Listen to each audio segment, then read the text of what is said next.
Welcome to step 2, face the fear. Now, think of the worst thing that could happen if you overcame the fear that you listed in the application exercise. Take a moment and to think about that. What's the worst thing that could happen if you conquered that fear, if you opened that business, if you moved abroad, or whatever the fear that you're facing that's stopping you from living your full life? Now, my next question to you is, will it kill you? Think for a moment. Will it kill you? Well, if you answered yes, I have some news for you. You're going to die anyway. So why not die conquering your fears? That would be so heroic. That would be a boss funeral. Like, seriously. They're going to you died doing what you love to do. I mean, that would be a boss funeral. Seriously. But we don't want to focus on that. Instead, we want to talk about what Marcus Aurelius said. He stated that you should do everything. Whatever you do, whatever you say, whatever you tend to do, you should do that like a dying person. But let me introduce you to someone who knows a lot about that quote Marcus Aurelius is talking about. Her name is Bonnie Ware. Bonnie wrote a book called The 5 Regrets of the Dying, from her experience as an Australian hospice nurse. She worked several years caring for people with less than 12 weeks to live. The number one regret from these individuals heard by Ware was, I wish I'd had the courage to live a life true to myself and not the life others expected me to live. Ask yourself that question. Are you living a life that's expected by others? Are you living a life that your parents are expecting you to live? Are you living a life your spouse is expecting you to live? Are you living a life your kids are expecting you to live? Or even your colleagues or your friends? That's a question that you'll have to sit, and self-reflect on. But that is a very good quote. So I'm going to read you an actual excerpt from the book here. So in Ware's book, it says, this was the most common regret of all, when people realize that their life is almost over and look back clearly on it. It is easy to see how many dreams have gone unfulfilled. Most people had not honored even a half of their dreams and had to die knowing that it was due to choices they had made or not made. Health brings a freedom very few realize until they no longer have it. Wow. I don't know about you, but that hit home hard. That hit home hard. Seriously. And especially as you age. Let's review a few more worst case scenario examples. So, fear. Start a business. The worst case scenario could be that it fails. Fear of investing in the stock market. The worst case scenario is that you'll lose all of your money. Another fear is you quit your job to follow your passions. Worst case scenario is you have to get another job, and then it's a job that's worse than your last job. The worst case scenario probably will happen, but don't view it as a failure. Don't allow your fear to prevent you from reaching for your life of more. Thomas Edison said it best. He's the creator of the light bulb, right? He said, I have not failed. I've just found 10,000 ways that won't work. Isn't that an optimistic way to think about life and things that don't go right, I didn't fail. I just found ways that didn't work.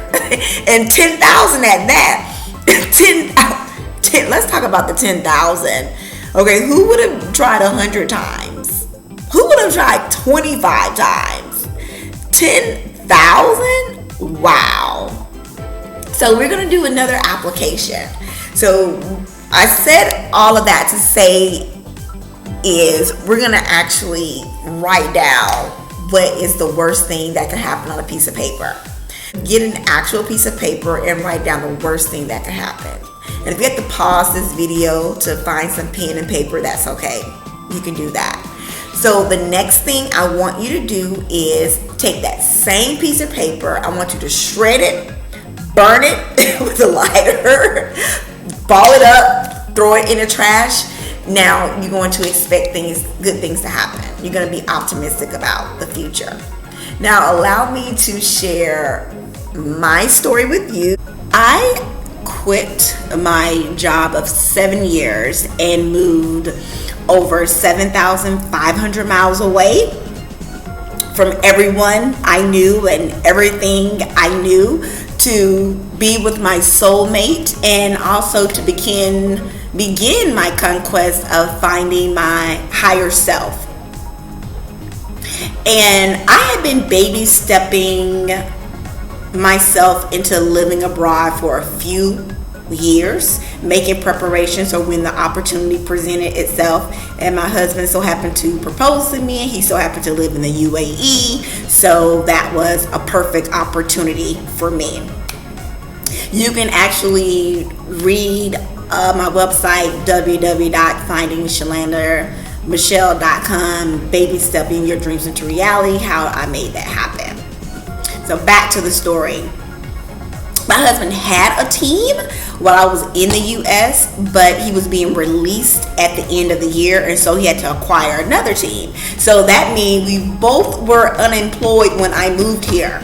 But I had faith that he would acquire another team, and he did just that. Just a few days after me moving abroad, being here, he acquired another team. But as life would have it, it wouldn't be life without any trials or tribulations, right? So shortly thereafter, he actually got injured. Yes, he had a knee injury. And then on top of that, his football association in his country would not release him to play with this new team. So we had to go back to his country in Ghana. Yes, I lived in Ghana for 3 months to not only heal him, and we have to do a story about this, how he went to we have to do a story a story is coming about how he healed his knee. And on top of that, we had to fight for his free agent papers. Thankfully, he was healed. Thankfully, we got his working papers, and he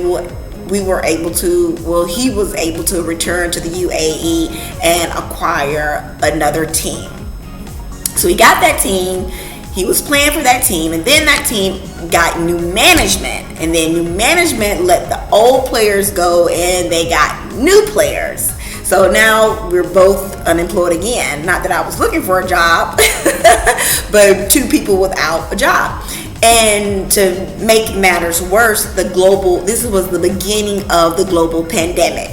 So I decided it would be a good idea for me to get back into the workforce and look for a job. And it wasn't a great experience because within 1 year, I had 4 different jobs. And it wasn't that I didn't like the job. I loved the job because they were dealing with real estate, and that's my background. But I didn't like the management that came along with the job.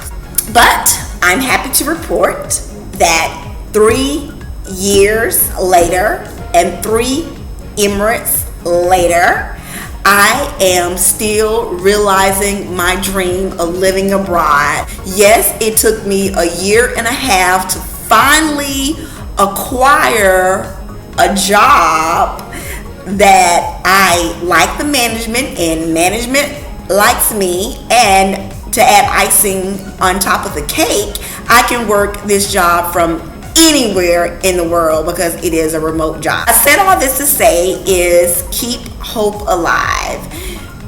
You're probably going to experience some adversity, but remember there's always light at the end of the tunnel and joy comes in the morning. But you have to continue to believe that things are going to eventually work out for your good. That's a part of my 9 foundational practices. Expect good things to happen. So that's my story, and I hope this has encouraged someone to continue the journey of conquering fear.